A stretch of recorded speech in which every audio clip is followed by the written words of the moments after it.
Дэлхийн монголчуудын Эмдэл радио 88.1 гурлаган дээр сугат оруулан сонсож буй эрхэм танд гэрэл гэгээ заструулсан гигэн сайхан өдрийн мэндийг хүргэе. 7 өнөө бүрийн даваагаас баасан гарагийн яг энэ цаг мөчид радион 3 дугаар студиэс үдийн хачир нэвтрүүлэг маань эрхэм сонсогч танд шууд хүрдэг. Яг одоо Улаанбаатар хотод 12 цаг 11 минут болсон. Өнөөдөр 2025 оны 3 дугаар сарын 13-ны пүрэв гарагийн үдийн хачир нэвтрүүлэг хайрын түүхээрээ хүрэхэд бэлэн болсон байна. Студид хөтлөгч Мөнхат гэрлээ за найруулагчаар гам болтын ангарганаар айлж байна.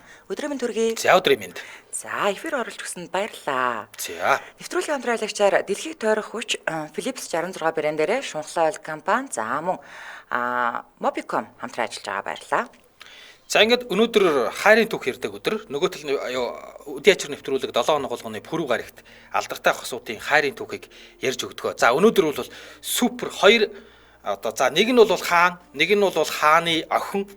За ийм алдартай хүний хайрын түүхийг ярьж өгнө. Энэ бол попын хаан Майкл Джексон, за рок н роллын хаан Элвис Преслигийн ганц охинтой гэрэлсэн. За Элвис Преслигийн ганц охин бол Лиза Мари Пресли гэж ийм бүсгүй байсан. За энэ хоёр супер одоо юу гэдгийг хүний гэрлэлт хайр дурлалын түүх бол үнэхээр дэлхийн нийтийг нэг хэсэг л одоо юу гэдгийг шуугуулсан, маш олон хүний сонирхлыг татсан ийм алдартай хайрын түүх байгаа. За Майкл Джексоныг бол харин арьс өнгөний үзэл аюуд маш хатуу байсан Америкт өнгө тарьстай хүмүүс ингэж олон хүний хойноосоо хуйлруулж хүмүүсийг одоо юу гэдэг ингэж өөртөө дорлуулж чадна гэдэг бол өнгө тарьстай хүмүүсийн хувьд бол маш том нөлөө гэж үздэг. За ер нь ийм айгу маргаан дагуулсан гэрлэлт гэж үздэг штэ тий. Тэгээд Майкл Лиза Мэри хоёрын хооронд хайр сэтгэл байгаагүй, гэрлэлт нь бол тохиролцооны гэрлэлт байсан ч гэдэг яриа их явдаг. Тэгвэл өнөөдөр энэ хоёр хүний дунд үнэхээр хайр сэтгэл байсан юм уу, үгүй юм уу? Эсвэл нэрээ тохиролцооны гэрлэлт байсан юм уу гэдгийг ярьж өгнө. За уламжлалсаар эхлээд Майкл Джексоны товч намтрыг танд хүргэе. За попын хаан гэгддэг Майкл Джексон гэдэг энэ хүний дууг дэлхий дээр байгаа бүх хүн ямар ч байсан амьдралдаа нэг удаа заавал сонссон байдгаа гэж алдартай үг байдаг. Тэ? За Майкл Джексон бол 20 дугаар зууны урлагийн тод од за бүр ямар сайндаа л попын хаан гэж өргөмжлөгдөх. За ингээд энэ хүн бол үнэхээр од шиг амьдэрсэн, бас яг од шиг бүүн одоо юу гэдгийг хардлага дагуулж нас барсан. Тий, тэгээд Майкл Джексон бол гудамжны бүжгийн хөгжлийг дэмжсэн. За өөрийнхөө алдар тэр нөгөө сарны алхаа гэдэг бүжгийн хөдөлгөөнийг дэлхийд даяар алдаршуулсан.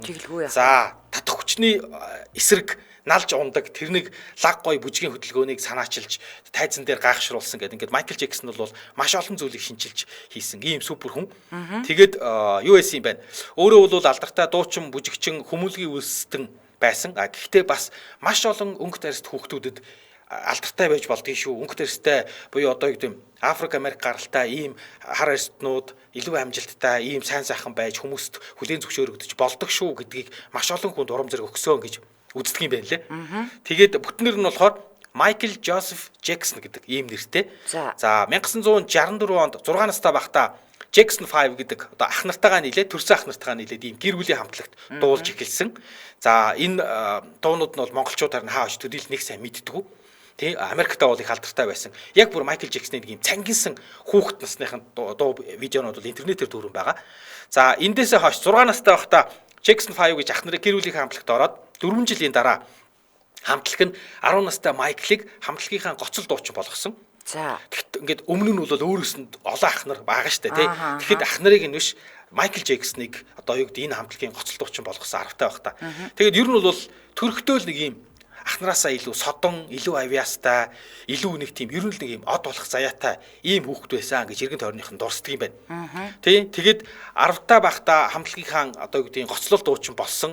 Ах нарынхаа одоо юу гэдэг хамтлага өөрөөс нь өмнө хамтлагт дуулж исэн илүү туршлагатай ах нараасаа илүү авьяастай байсан учраас магадгүй дуучин болгосон бахаа гэж ярьд юм байна. Тий. Тэгээд Майкл Джексон 58 оны 8 сарын 29-нд Индиана мужийн Гари гэдэг хотод төрсөн. За Джексоных одоо Майкл Джексоны аав ээж бол 10 хүүхэдтэй ийм айл. Оо тийм үү. Тийм шүү дээ. Олуулаа. Би ч нэг яг нэг 5 одоо нөгөө байсан болохоор 5 л хүүхэд нь байсан байх гэж бодлоо. Тий 10 хүүхэдтэй айлын Майкл Джексон 8 дахь нь. Тэгээ Майкл Джексоны доор чинь нөгөө Janet Jackson гэдэг нэг дүүчин дуу байгаа. Тий гих мэдчихлээ. За ингээд 10 хүүхэдтэй айлын 8 дахь хүүхэд болж төрсөн. За одоогийнхоор бол баг Джексоны гудамж гэж нэрлэгддэг. Тэр төрсөн гудамжинд нь 2 унтлахын өрөөтэй ийм жижигвтер байшинд 10 хүүхэдтэй Джексоных амьдардаг байжээ.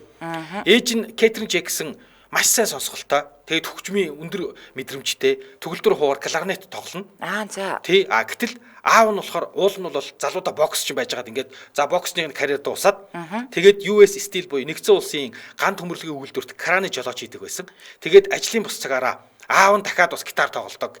Гитар тоглохдоо блюз хөгжим тоглодог. Тэгэхээр аав ээж хоёр нь хоёулаа гэртээ хөгжим тоглодог. Тийм байна. Ийм хүмүүс байсан юм байна. Тэгээд явандаа аав нь 10 хүүхэдтэй нөгөө 10 хүүхэдтэй тижээхийн тулд өөрөө эхлээд Falcons гэдэг хамтлагт өдөр нь кранчинг хийгээд оройн Falcons гэдэг хамтлагт дуулж исэн юм байна. Тэгээд ээж нь болохоор бас өөрөө хөгжим тоглолтог дуучин болох гэж мөрөөддөг байсан ч гэсэн 10 хүүхэдтэй хүн чинь тэгэл хүүхдүүдийнхээ хөлд дарагдаад ингээд дуучин болж чадаагүй. За ингээд Майкл бол 3 эгч 5 ахтайгаа өссөн. За Майклтай нийлүүлээд 9 хүүхэдтэй нэг ах нь бол харамстай удаад дөрөв удааг нь асарсан юм байна. Тэгэхээр эднийх яг үндэ 9 хүүхэдтэй байсан гэсэн үг. Тэгээд 64 онд Майкл Джексны Jackson 5 гэдэг хамтлаг байгуулагдсан. За Майкл Джексонээс гадна Джеки, Тито, Жермайн, Марлон гэдэг ингээд бүгдээрээ Джексон овогтой. За энэ ах нартайгаа хамт дуулдаг байж тэгсэн аав нь амар хатуу муухай характертай хүн байсан юм байна. За Хөвгүүдээ ингээд нэг хөгжмийн бэлтгэл хийлгэн. Хөгжмийн бэлтгэл хийлгэнгуут юу байдаг вэ? Хамгийн эхлээд Майкл Джексоныг өөрөө авчиад хамтгийн гоцол дуучин болгочоод чи ямар муухай том хамартай юм бэ? Гоцол дуучин байж наадаг муухай том хамар чинь ингээд нөгөө хүмүүст одоо юу гэдэг ингээд муухай харагдаад байна гэж хүүгээд оромжилдог байсан гинэ Майкл Джексоныг. За тэгээд дараа нь өмдний тэлээгээ тайлаад барьж суучдаг байсан. Тэгэл ингээд нэг алдангууд бүгдийн сурам бүсээр ингээд зодддог байсан. Тий. Тэгээд тэрнээс болоод ингээд Майкл Джексон ядж байгаа хамтлагийн гоцол дуучин байсан. Аавда маш их сурам бүсээр ороолгуулж зодуулдаг байсан юм байна. Тэгэд одоо бол энэ бол байж боломгүй хүүхдийг хүчирхийлэл байсан. Гэтэл 60-аад онд бол ерөөсөө л хүүхдийг баг ингэж хүмүүжүүлэх нь зөв ухаан юм. Америкт хүртэл тэгж л боддог байж. Тэгээд ер нь бол аавынх нь энэ хит өндөр шаардлага тэгээд хүүхдүүдэд байнга ингэж зодож дарамтлж айлгадаг байсан. Майкл Джексон талав бусад ах нарт нь бол яа гэв мэдэхгүй. Майкл Джексонд бол маш гүнзгий нөлөөсөө. Энээс болоод Майкл Джексон ер нь нэг тийм хүмүүсээс маш их айдаг. Яг үнэ их Майкл Джексон ярьсан хүмүүс ингэж ярьдаг байсан гинэ Майкл Джексон. Тийм. Нэг үе. Тэгвэл бүр травматай болсон юм байна. Тийм харин ер нь бол бусдаас айдаг. Хэрхээлэл байна шүү дээ. Тийм бусдаас айдаг. Тэгээд ер нь тийм зожиг маш ганцаардмал ийм хүүхэд болж өссөн гинэ. За. Тэгээд 21 настайдаа Майкл Джексон чинь Jackson 5-аас бүр ингээд дуулахаа болоо. Тэгээ 21-нд анхны бие даасан цомгоо гаргаад ингээд супер поп одын амьдрал эхэлсэн. Тэгэхээр ер нь бол хүүхд насныхын тэр хэцүү аавынхын зодуур зүгээр бэлтгэл хийж байгаад алтан гутал амар муха сурам бүсээр ороолгодог байсан нь бол том болсон хойно ч гэсэн энэ өөрт нь амар хэцүү байдаг байсан гэж ярьд юм бил. Сураа битсэн мэт тэр новшийн ааваас болоод ах нар нь эрт хүнтэй сууж гэрээсээ явсан гэдэг юм байлээ гинэ. Ер нь бол тэг өөрхий ер нь хүчрхэлэд үссэн юм байна шүү дээ тий. За хоёлоо хамтран ажиллагчаа танилцуулчаад үргэлжлүүлээ. Улаанбаатар хотод 12 цаг 19 минут болсон нэвтрүүлгийн маань хамтран ажиллагчаар Mobicom хамтран ажиллаж байгаа. За Mobicom Better Gaming for All гэдэг урайтайгаар Nubia Neo 2 гэдэг гар утсыг танилцуулж байна. За энэ Nubia Neo 2 гэдэг гар утас бол геймерүүдэд гэх юм. Геймерүүд гэдэг нь гар утсаараа тоглоом тоглодог нөхдүүдэд зориулсан утас. Тий. За энэ бол Nubia Neo 2 гэдэг утас болохоор маш хүчрхэг гэдэг нь бол гацхгүй өндөр чанартай тоглоно. За цэнгээ их удаан барина. Тий. Тэгэхээр геймерүүд бол энэ утасанд бол зүгээр унж хөгдөх юм билээ. Би компьютерэл процессортой гэж бодсон чинь энэ гар утас процессортай. Ганц энэ гар утас биш бүх гар утасанд процессор байгаа гэсэн үг. За хүчтэй процессортой учраас хэдэн ч ап зэрэг ажиллуулсан гацхгүй ингээ хурдан ажилладаг гинэ. Тэгэхдээ бид нар заримдаа ингээд нет муу байх үед ингээд олон юм сайтаас ингээ мэдээлэл ингээ татангууд гацдаг шүү дээ. Тэнгүүд эн чинь бол утас юм байж чи ийм лаг аваад байгаа байхгүй юу. За тэгээ дээрэс нь том батарейтай гинэ. Том батарейтай учраас тоглосон ч өдөр тутмын хэрэглээнд цэнгээ маш сайн байрна. Ер нь бол цэнийг дуусна гэж санаа зовлтгүй 6000 ампер гэж штэ. Тэгэхээр чин мэдээжтэй цэнэглэхгүй ингээд удаа тэгээ нэмэлтээр бас олон давхар зүйлс зэрэг ачаалуулаад цэнэг чин дуусна л да. Гэтэл ер нь маш удаан барих юм байна. Гэтэ энгийн утаснаас бүр хамаагүй удаан цэнгээ барина. Тийм байна. Тэгээд 50 мегапикселийн өндөр чанартай камераар өдөр тутмын одоо зураг дарна, дуу дүрс бичлэгч гэсэн маш сайн байна. За тэгээд энэ геймерүүдэд зориулагдсан нэмэлт тусгай товчлууруудтай гинэ бүр. Тэгээд тоглох явцдаа эсрэг хүндээ ингээ бас хурдан хариу мараа өгөөл те. Тэгээд бас илүү амжилт гаргахад нь туслана. Бүр энэ угаасаа л яг энэ тоглодог хүмүүст л зориулагдсан утас юм байна. Тий, манай тоглодог дүү зүгээр энэ утсан зүгээр харин тэгэхэд ёо энэ супер уцал гэдэг аахгүй тий. Тий ерөөсөө би үл инээд зөв нүдэ ухаад өгсөн чадна л гэдэг. Nubia Neo 2 эсвэртэй нэртэй. За тэгээд 22 луга Mobicom-ийнхаа өөртөө залгаад лавлах руугаа залгаад мэдээлэл авах боломжтой. За Mobicom-ын салбаруудаар очиод утсаа үзэх боломжтой. Mobicom цэгмэн за эсвэл Mobicom аппаа татах боломжтой. Mompay аппараас орох боломжтой. Ер нь маш олон сувгуудаар ороод та илүү дэлгэрэнгүй мэдээлэл авах боломжтой. Бас лизингээр авах боломжтой байна. Тийм За ингээд нэвтрүүлгийн хамтран ажиллагчаар Better Gaming for All гэсэн утгаар Nubia Neo 2 гар утсаараа Mobicom хамтран ажиллаж байна. Баярлалаа. За баярлалаа. За өдний ачаар нэвтрүүлэг хайрын түүхээр радион 3 дугаар студиэс үргэлжлэн хурж байна. Өнөөдөр бид хоёр Pop-ийн хаан гэдэг Michael Jackson-ы хайрын түүхийг ярьж өгч байна. За тэгэхээр би одоо Lisa Marie Presley-ийн тогш намдрыг хүрнэ. Бид нар хоёулаа хайрын түүхээр Elvis Presley-ийн хайрын түүхийг хүргэсэн шүү дээ. Зэрэгт байхдаа одоо өөрөөсөө маш олон насаар дүм бүсгүй дурлсан. Гэхдээ үнэхээр үнэнч дурлсан. Кул хайрын түүх ярьж өгсөн. За тэгвэл рок-н-роллын хаан домогт Elvis Presley хорвоо дээр цор ганц охиноо үлдээсэн. Тэгээ аавынхаа нүр их хөрөнгийн өв залгамжлагчаар үлдсэн Lisa Marie аавыгаа нас орох үед юмны учрыг ойлгохдоо ч үгүйтэй 9 настай байсан үлдсэн юм байна.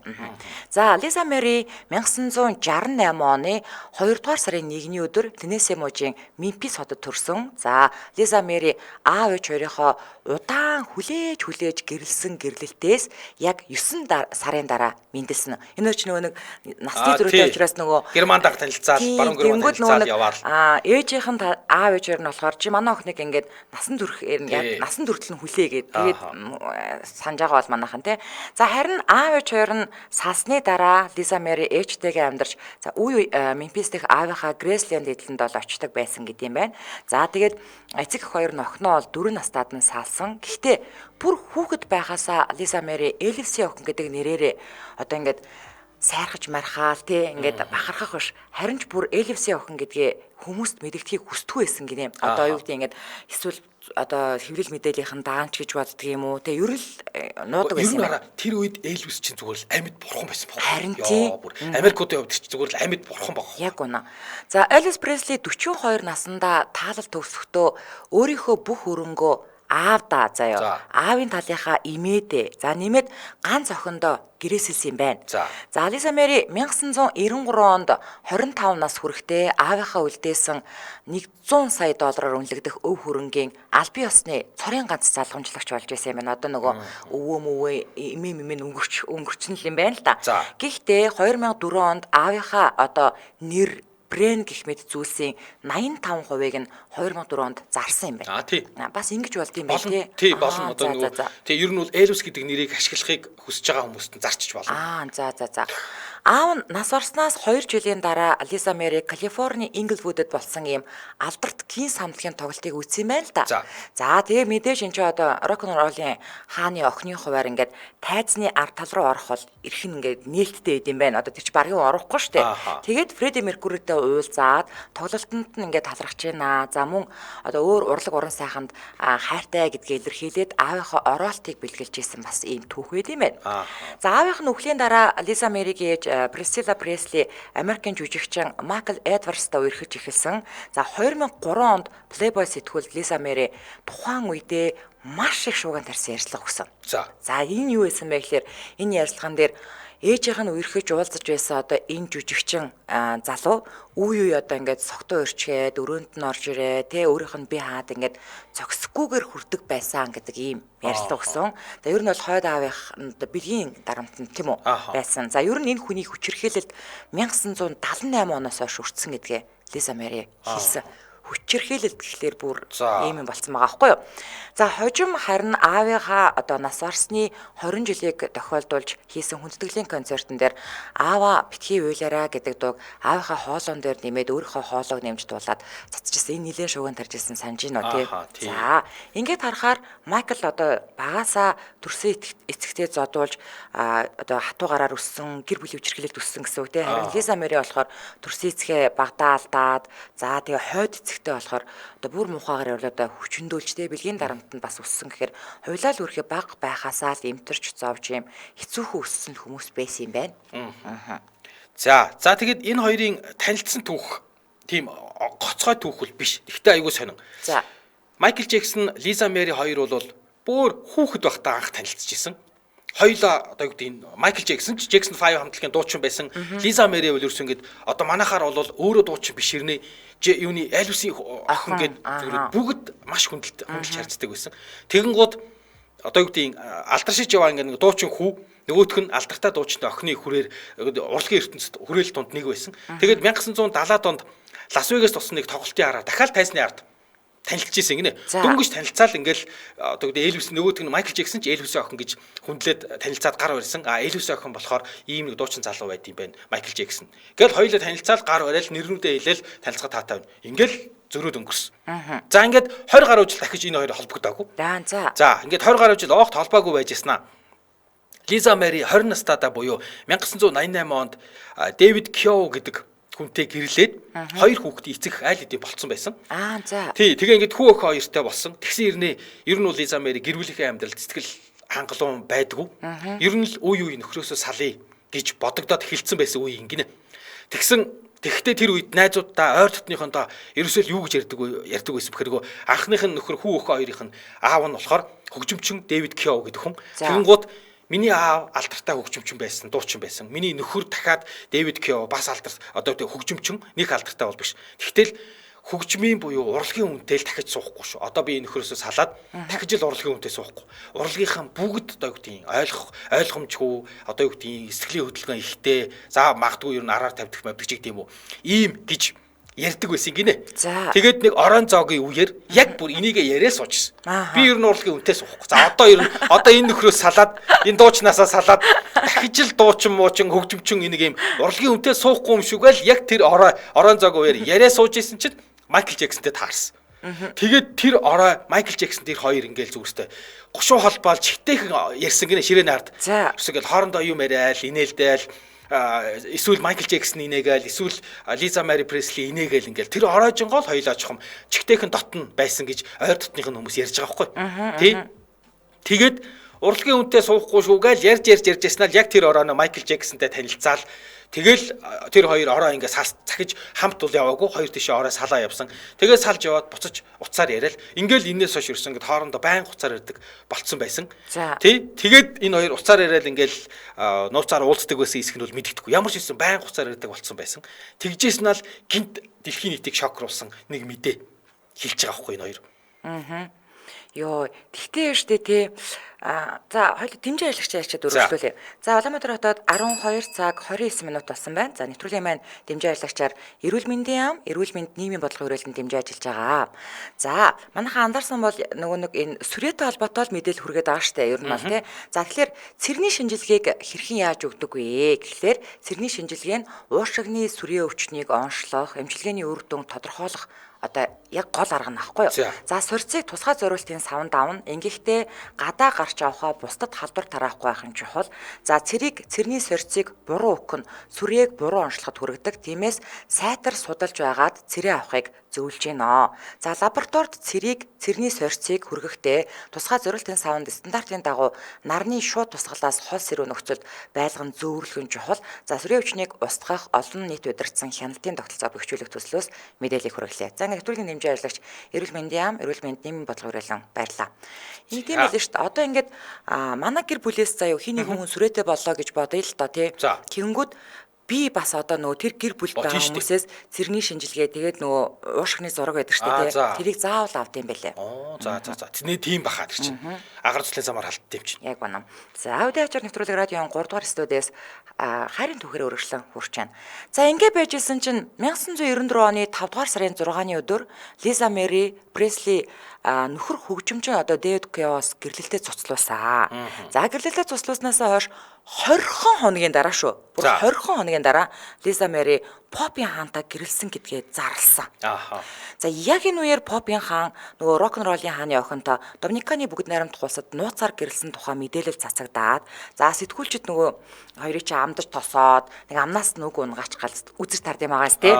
За яг энэ үеэр сэтгүүлчид Лиза Мэриг ингээл нөгөө бүчээл ингээл авдаг штэ тий. Гэсэн чинь Лиза Мэри намайг Лиза Мэри Пресли Джексон гэдэг бүр ингэж хэлсэн заяа. Би хэдхэн өдрийн өмнө Майкл Джексонтэй гэрэлсэн. Би Майкл хэтэрхий хайртай да. Бүхэл амьдралаа энэ хүний төлөө зориулахад бэлэн байна. Би Майклыг бүрэн ойлгож бүх талаар нь дэмждэг сайн хаан, сайн найз байх болно гэдгээ мэдэж байна. Бүр ийм мэдээлэл хийсэн заяа.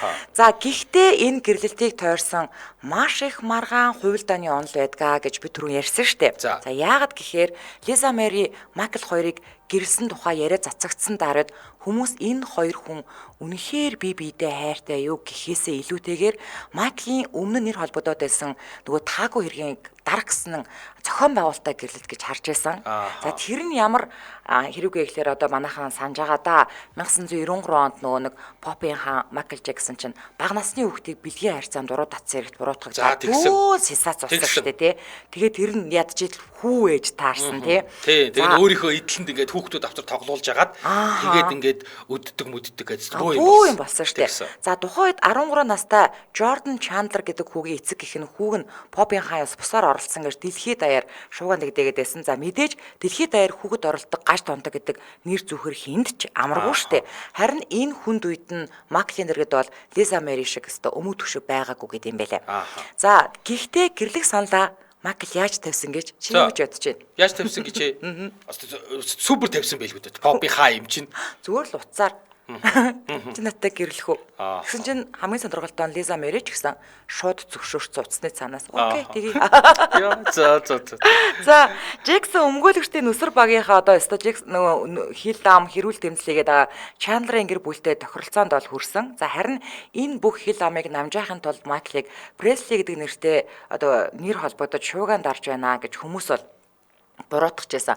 Гэвчгэл тэд одоо хувийнээс хонгоцсондоо суугаад Карибын тэнгист орших үзэгсэн Доминиканы бүгд найрамдах улсад очиод хүн амтнаас хол олон хүн шавуулаагүй тангараа уншаад бие биетэйгээ бүгд солилцож ясалсан юм даруухан хурим хийсэн. Тэг би ч нөгөө нэг амар гоё өсөр хөрмөлийн талаар ярих дуртай штэ. Чинь бүр хамгийн амар заа энэ хоёр хүний ээжүүд нь хүртэл энэ хөрмөн дээр нь байлцаагүй гэхээр үнэхээр л цомхон хурим болсон. Тийм бах. Тэг инэлтэй тэр чинь. Тэг ээжүүд нь байвал ах トゥ нар нь ирэх хөстэй болно. Тэгэл задрах шүү дээ хизээд нэг цагт тий. За ер нь бол энэ хоёр хүний хамтын амьдрал хайр дурлалыг ерөөсөө л харин энэ жинхэнэ хайр байсан уу гэдэг л дандаа байнга асуу. Бүр одоо хүртэл Америкт маш олон хүмүүс энэ хоёрын гэрлэлт бол тохиролцоотой буюу одоо юу гэдэг ер нь ямар нэгэн байдлаар урьдчилж төлөвлөж байгаад ингээд бодлогын чанартаагаар гэрэлсэн гэдэгт итгэдэг хүмүүс байдаг. Тий. За гэтэл Майкл Джексон, Элвис Преслиг ер нь бол баг бурхан шиг шүтдэг байсан. За угаасаа ерөөс нь бол барууны ертөнц тэр чигээрэл Элвис Преслиг бол баг амьд бурхан гэж шүтдэг байсан. Тэгэнгუთ Майкл Джексон Элвис Преслигийн охинтой буюу өөрийнхөө шүтдэг баг амьд шүтээний охинтой дотносох боломж гарч ирэнгуут ер нь бол хайртай мартай ч хамаагүй шууд гэрлэх гэж дайрсан гэж зарим хүмүүс одоо юу гэдэг бичдэг. За зарим нь бол нөгөө нэг тэр нэг юм хүүхэд оролцсон гэдэг скандалаа дарах гэж гэрлсэн гэж ярьдаг. Тэгсэн бас нэг өөр үнцэг байна. Зарим хүмүүс болохоор тэр хоёрыг үнэхээр бие биедээ хайртай байсан. Үнэхээр бие биедээ чин сэтгэлээс хайртай байсныг нь мэдэрдэгэ. Тэр зургунаас нь хамтаа агуулж исэн санаандгүй ингээд холоос ингээд татсан зургунуудаас нь хараараа яг үнэхээр бие биедээ хайртай хосод байсан. Яг ингээд нэг юм хайртай юм шиг жүжиглээд аваарай гэж авсан зураг зүгээр санаандгүй ингээд авсан зураг хоёр бол мэдрэгддэг штэ гэд мэрэгжлийн зурглаач нар юу фото зурагчид бүр тэрийг зургнуудыг тавьж байгаа шүүгсэн. Тэ энэ бол яг ингээд тамирч тавилтгүй зураг байна. Энэ бол тавилттай зураг байна гэд. Тэгсэн одоогийн Америк нэгдсэн улсын ерөнхийлөгч тухайн үед бол зүгээр л бизнесмен байсан Дональд Трампын одоо урилгаар Дональд Трампын эдлэнд энэ хоёр нэг хэсэг амьдэрсэн гинэ. За Трампын одоо манайхаар бол туслан дээр нь. Тэгсэн Дональд Трамп дурсамжиндаа ингэж ütсэн байдаг гинэ. Майкл Мэри хоёр хаашаач явсан гараасаа хөтөлцөөд, үнсэлцээд, тэврэлдээд бүр орой хамтдаа явж од хардаг байсан. Гэж Дональд Трамп дурссан байд юм байна. Тэгэнгუთ ер нь бол тэр хоёрын дунд үнэхээр хайр дурлал байсан гэдгийг нь бол маш олон мэрэгжлийн гэрэл зурагч нар ярьдаг. Тэр санамсаргүй ахуулсан хамтдаа явж байгаад ахуулсан зургнуудыг нь хараад энэ хоёр хүн бол үнэхээр бие биедээ хайртай хүмүүс байна гэж. Одоо ч гэсэн манай найруулагч ингээ хөтөлцөөд явж байгаа үнсэлцэж байгаа зураг эднэрийг өгөөлээ л да. Бас тавилттай гэхэд бас арайч бас ингэж авахгүй хаа. Харин ер нь бол мэрэгжлийн зурагч нар бол фоточид бол тэгж хилдэг юм байна лээ. Тавилттай зургууд бол байдаг энэ хоёрын хувьд. Яг тийм тавилттай зургууд байдаг. Тэгээд бүр ийм тавилттай зураг яг зүгээр санаандгүй авах зураг хоёрыг нь харьцуулж агаад бүр ийм том том хилэлцүүлэг хүртэл өрнөж исэн. Бүрөө. Тий. За энэ одоо юу гэдэг тий. Тэгээд нөгөө нэг яг Америкч угаасаа л оддуудаа байж яттал мүлжд юм чинь. Тэгжсэн юм байлээ. Тэгээд энэ хоёр гэрлээд удаачгүй Версалийн ордонд зочилжээ. Тэгээд энэ үеэр авсан ийм гэрэл зургууд олонний ил болсон юм байна. Сэтгүүлүүд дээр гарсан юм байна. Тэгээд энэ гэрэл зургуудыг хараад энэ хоёр ч юм бол үнэхээр л биедээ хайртай байсан юм байна гэж хүмүүс зарим нь бол мэдэж эхэлсэн гэж. Гэхдээ энэ зургийг хараад наадад чинь жүжиглэж байхгүй юу гэдэг хүмүүс ч гэсэн байна. Тэгээд хамгийн шуугуулсан энэ хоёрын алдартай одоо үйлдэл гэж хэлье да. Үйлдэл нь 94 оны 9 сард MTV сувгийн видео хөгжмийн наадам болоод тэр наадам дээр Майкл Джексон микрофон барьсан гарч ирээд ингээд юу яжсна шууд Майкл Джексоны араас эхнэр нь Лиза Мари Пресли тайзан дээр гарч очиод тэгээд энэ хоёр олонний өмнө үнсэлцсэн. Тайзан дээр. Тий. Тэгээд үнсэлцсэн. Тэгээд ер нь бол маш олон хүмүүс ингэж ярьдаг. Хэрвээ Лиза Мари Пресли Майклийн амьдралд гарч ирээг бол өнөөгийн Майкл байхгүй айл эрт амиа орлоод өгчих байсан. Майкл Джексон яг нэг хэсэг ер нь Лиза Мари Преслитэй танилцахаас өмнө бол сэтгэлээр унаад тэгээд бүр ингээд олноос дайжаад тэгээд ер нь бол амиа орлох оролдлого хийж исэн. Тий. Тэгээд яг энэ сэтгэлээр унтсан байхад Лиза Мари Пресли гэдэг энэ бүсгүй гарч ирж Майклийг тэр их дарамтнаас тэр нэг хүүхэд одоо юу гэдгийг баг насны федопил гэж хэлдэг те хүүхэд хоргоодог сексийн одоо гэдгийг секс уруу татдаг гэд тэр дарамт марамд ингээд олон хэл амнаас л Майкл бол ер нь баг бүрэн баг зөв шулуухан шиг үхий гэдэг дээрээ тулцсан байсан. Тэгээд тэр хүнд хэцүү үед Лиза Мари Пресли л нөмөр нөөлгөөр авч гарсан да гэж. Зөв. Одоо манай яг лайвын доор Юма Хироч өөрөө нөгөө Америкт амьдардаг штэ. Яг тэр Майклийн төрсөн тэр нөгөө нэг газар гээд байгаа штэ тий. Тэр угаасаа л одоо нөгөө Харуудын хот тал юм байна л да. Тэр чихтэй тэгээд амар хэцүү амьдралтай ер нь бол тэгээд тэнд байгаа хүмүүс ер нь бол хүүхдээ хүмүүжүүлэх чинь гэж бүгд л ер нь бол зоддог гэсэн байсан байхгүй юу. Тэгсэн чинь бас ингэсэн байна. Майкл Джексон, Элвис Пресли одоо рекордуудыг эрхийг эзэмшдэг байсан гэсэн байгаа байхгүй юу. Тэгээд энэ нөгөө энэ хоёрын гэрлэлт үнэхээр үнэн байсан уу эсвэл тохиролцооны гэрлэлт байсан уу гэдэг энэ асуудал ч гэсэн яригддсан байлээ. Ер нь бол бараг л энэ эрх мэрхийн нийтлэг гэж ч гэдэг юм уу те. Ингээд гэрэлсэн мэрэлсэн гэ те. За хоёул хамтраалагч яриад тэгээ эн чинь нөгөө аль нь үнэн тогтоогдохгүй юм шүү дээ. Одоо шуугаач яг үнэн түүхтэй. За Улаанбаатарт 12 цаг 39 минут бас нэвтрүүлгийн хамтран ажиллагчаар дэлхийд тойрох хүч гэсэн уриатгаар Philips 66 брэндээрээ шунхлаа ойл компани хамтран ажиллаж байна. За багцаараа илүү ашигтай гэсэн ийм өрөө байгаа. Тэгэхээр шунхлагийн авц сервисүүд хэрэглэгчдэд байнгын урамшуулалтай бэлэгтэй ийм багцын хөтөлбөр улирал болгон хүргэдэг. За одоо бол машинууд жолооч нар маань өвлийнхөө тосыг солих хэрэгтэй болж байна. Дулаарж байна. Бүгдээрээ өвлийн тосоо солино, зуны тосоо, дулааны тосоо хийн. Тэгэхээр автомашинтай хайртай хүмбэр Philips 66 гэдэг ийм сонгодог тосыг хийгээрэй. Philips 66 бол дээд зэргийн бүрэн синтетик суурьтай тос. Хөдөлгүүрийн ашиглалтын хугацааг уртсгана. За тос солих хугацааг хүртэл уртсгаж ангийг илэгдлээс бүрэн хамгаалдаг ийм алдартай тос. За тэгэхээр багцаар илүү ашигтай гэдэг байгаа штэ. Яг тэгэхээр вэ штэ. Багцаар нахаан бол шил арчиг шингэн бэлгэлж гин. За шил арчиг шингэн ч бас ингээд нөгөө нэг брэндээсээ шалтгаалаад 35 мянган ихч байна, 12 мянган ихч байна. Тэг гэхдээ л бас энийг бэлгэлж байгаа. За тосны шүүр бэлгэлж байгаа. За тэгээд мэдээж чанартай тослогооны материал бол угаасаа маш чухал шүү дээ. За тэгэхээр та нарны зам дагуу тээврийн цагдаа албаны урд байгаа шунхлаа шатхуун түгээх станц 5, за Гитэмсийн урд байрлах шунхлаа шатхуун түгээх станц, за Гандангаас Баянбүрд явах зам дагуу шунхлаа, за Хүүшийн аманд байрлах. Хүүшийн ам гэдэг чи Ярамгийн тийшээ тий? Нүхтийн тийшээ. Мэдгүй. За. Хүүшийн аманд байрлах шунхлаа шатхуун түгээх станцудаас та энэ багцын худалдааг авах боломжтой. Тэгээ илүү дэлгэрэнгүй мэдээлэл нь 70 7 30 3 91 97 30 3 гэдэг утаснуудаас аваарай. За тэгээ жолооч нар маань шунхлаа тослогооны материал гэж крилээр бичээд Facebook хуудаснаас мэдээлэл авах боломжтой байгаа шүү. Ингээд нэвтрүүлгийн хамтран ажиллагчаар дэлхийг тойрох хүч гэсэн уриатгаар Philips 66 брэндээрээ шунхлаа ойл компани хамтран ажиллаж байна. Баярлалаа. За баярлалаа. За өдөө ачаар нэвтрүүлэг радион 3 дугаар студиэс хайрын түүхээр өргөлжлөн хурж байгаа. Өнөөдөр Попын хаан Майкл Джексны хайрын түүхийг ярьж байна.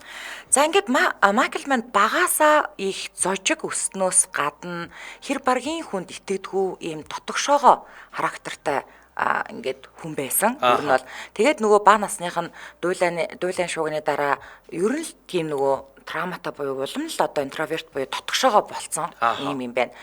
За ядж хахад 1984 онд бас ийм тайзны дээрээс унсан гэрэлд ингээд цохиулаад гимтчихсэн юм байна. За. За тэгээ арьс нь түлэгдсэн. Ааха. Тэр нөгөө нэг мангар том нөгөө нэг прожектор гэж ярьдаг За, шүү дээ. Тийм гэрэл унтсан юм байна л да.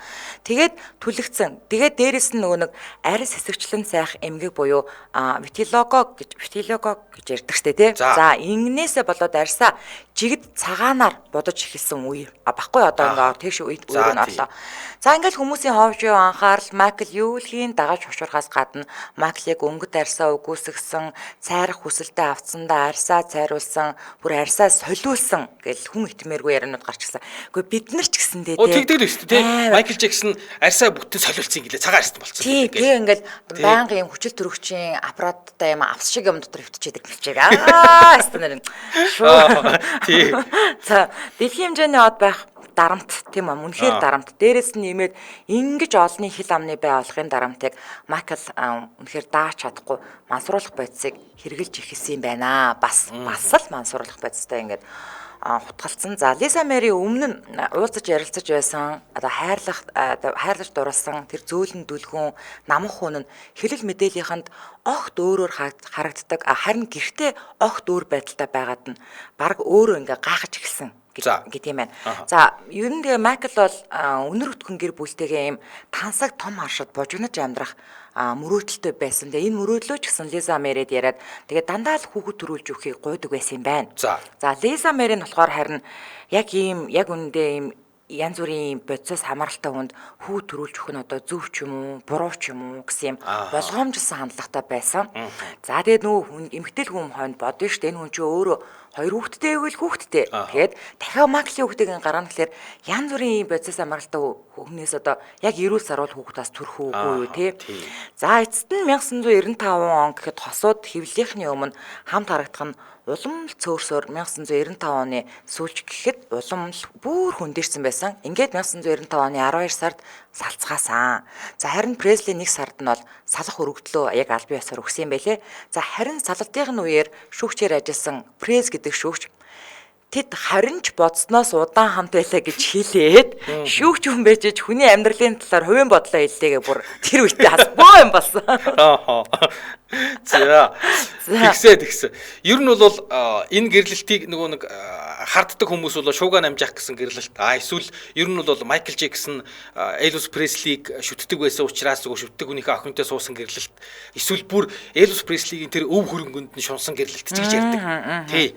За, тэгвэл Лиза Мэри Пресли 2000-ад оны дундуур алдарт ток шоуны хөтлөгч Опрагийн шоунд ороод Опрагийн шоунд орсон одууд бол бүгд дандаа нууц юм хэлдэг. Тийм. Тэ өмнө нь ярьж байгаагүй нууцаа ирсэн. Тэгсэн чинь 90-ад онд өстой жигтэй болгоныг хойлруулж исэн алдарт нөгөө гэрлэлтийн тухай ярьжээ. Майклтай хийсэн. За, ер нь бол би Майклтай гэрлээд ирээдүгөө үнэхээр өөрөөр төсөлж исэн. Тий. Нэрээ Майклийн хүүхдийг төрүүлээд хамтдаа аз жаргалтай амьдрий гэж үнэхээр яг чин сэтгэлээсээ хүсэж мөрөөдөж исэн.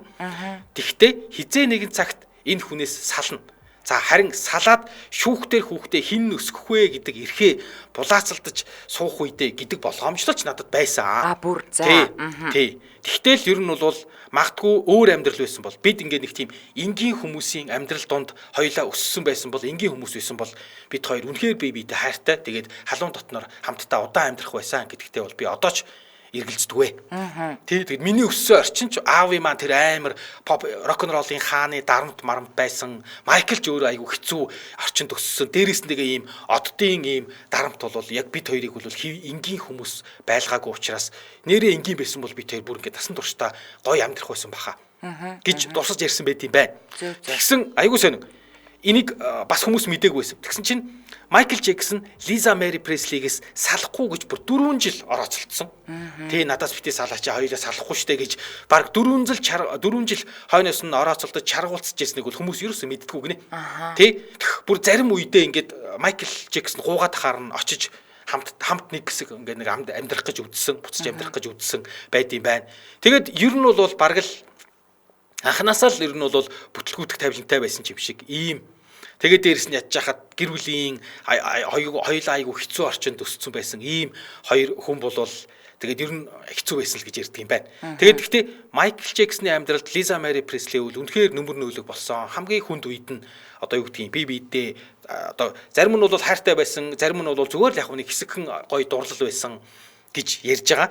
Гэхдээ 94 онд Лиза Маритэй тэр оройн зоог дээр Майкл Джексон таараагүй бол 94 оны сүүл гэхэд Майкл Джексон баг амиа орлоод тэгээд ер нь өгчих байсан гэж ойр дотныхын хүмүүс бол ярьдаг л юм байна.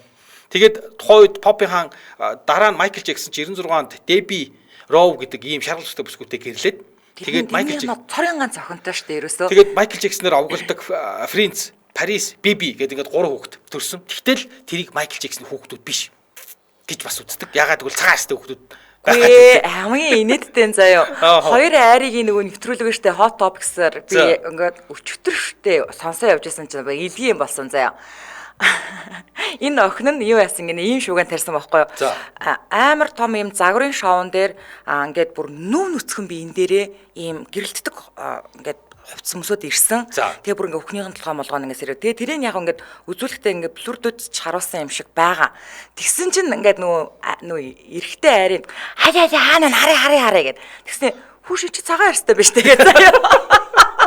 Тэгснэ хариуг яг ингэж асуусан. Энэ яг Джексны хүүхд мүү юм уу гэж заяа. Тэгсэн чи айрын болохоор юу яриад байгаа юм чи цорын ганц охин штэ гэд. Тэгээд нэг энэ шаргал үстэй өхний сувлөгч мөвлөгч гэдэг байсан билүү? Мэдхгүй. Тэр нь бол мэдхгүй. Бас нэг тэр үедээ бас нэг бөөн шууга тэгдэжсэн. Тэгээ одоо тэгээ хүүхдүүд нь том болцсон. Тэгээ тийм юм болоод явж байгаа юм байлээ. Харин зүгээр нэг сонин нь Лиза Мэри Пресли Майкл Джексонтэй суухаасаа ч өмнө за урлагийн үнэтэй л гэрлэхгүй шүү гэж жагаад Майкл Джексонтэй суусан. Тэгээд салсан. Майкл Джексонээс салаад Николас Кейжтэй 2 жил амьдарсан. Холливуудын жүжигчин.